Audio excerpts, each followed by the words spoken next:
So I came here in 1993 as a ESL student. I would say maybe 7th grade, but the grade was a little bit ambiguous because I was doing all ESL.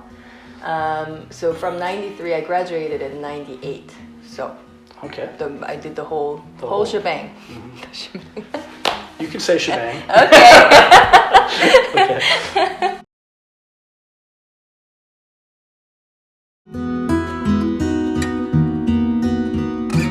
It's not really a particular moment kind of thing because it was just my life as a 13-year-old and graduating as a 17-year-old. It's such formative time in your life. And as a Korean person who lived in Saudi Arabia, just like getting to live in such a beautiful, open, safe environment where you can just be yourself and really explore who you are as a teenager, I think it's just amazing. Yeah. And the school really provides that kind of environment.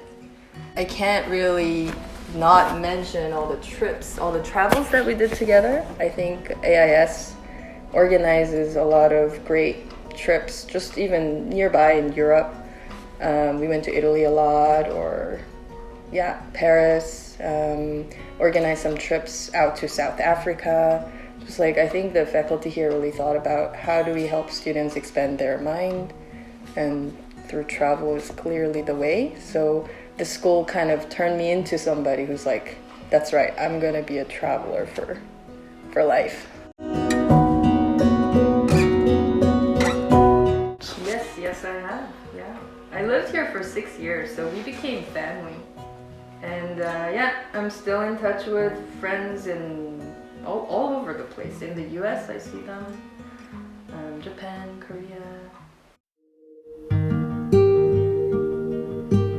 I went to college in California. Yeah. And I went to UC Berkeley. I studied business administration. And with that degree, I ended up working more like banking/real estate, let's say, in financial services. So past 20 years really of my career has been in financial services, but within those 20 years, 10 years of it really was more in developing international development industry, let's call that. It's an industry where it's about like poverty alleviation. And so I've been working with microfinance institutions, and I'm now a consultant. I'm by myself. I have my own consulting company, and I get hired by different NGOs for me to go and just consult with them about business strategies or how to really help the poor.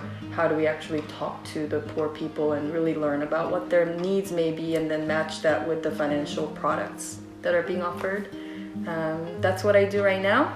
And to be honest, recently I've realized that because through this work that I've been doing, I've become quite good at like coaching methodology and how to help people figure out what their solutions may be to their problems. And I think it's a really good approach. And so I've decided, perhaps me being somebody who grew up here and Saudi, just becoming a multicultural person, I've decided I want to be like a life coach for third culture kids. TCK it's a term coined by sociologists in 60s to describe kids. It's third culture kids, and it describes people who grew up in multiple cultures during childhood years, during the years when your brain is really developing. And so a lot of TCKs, they have a first culture, let's call that the passport culture, meaning like where your parents come from. And then your geography culture, meaning like that new country that your parents moved to. And as a child, you don't have a choice. You just go there with your parents, right?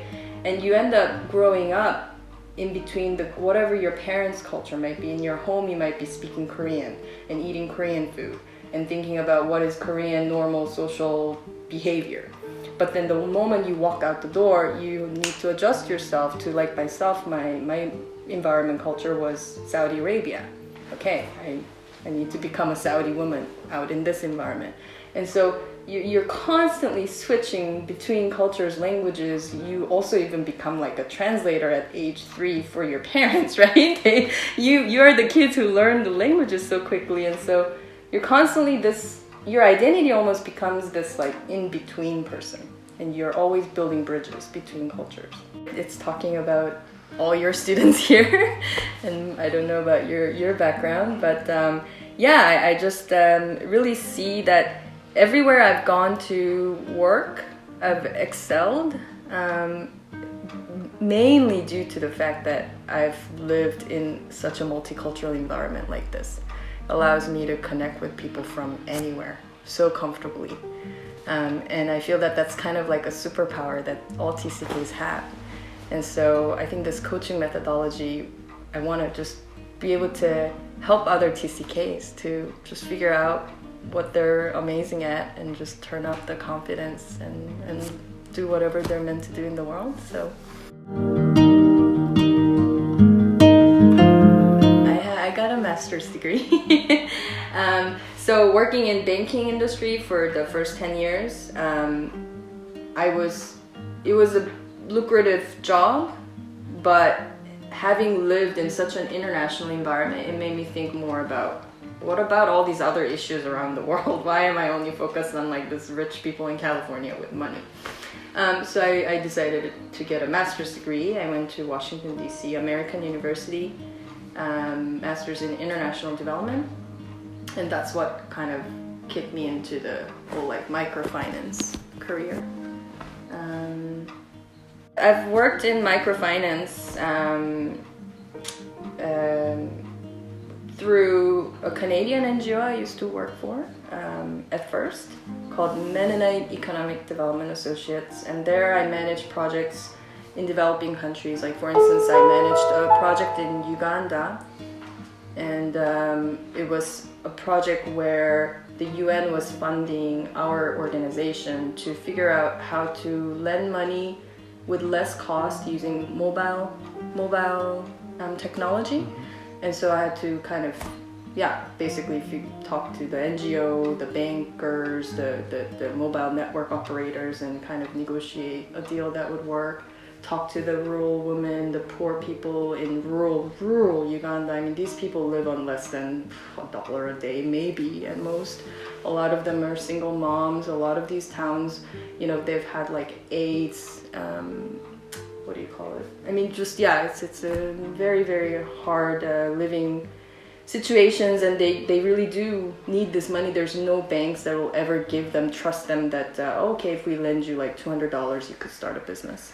So that's the kind of projects that I used to work for, and then now I'm on my own. I do consulting, similar things, but I find my own clients, I find my own funding, and then I go to the countries that I want to work in.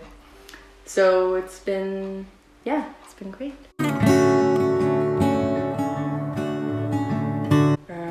You are in for a ride. It's just enjoy being here. I know that like when we were kids here at the school, like it feels kind of small, and maybe we're in a small town and you want to be in the big city like Paris or whatever, but you can't match this kind of lifestyle with this such beautiful nature as backdrop, dedicated teachers and staff.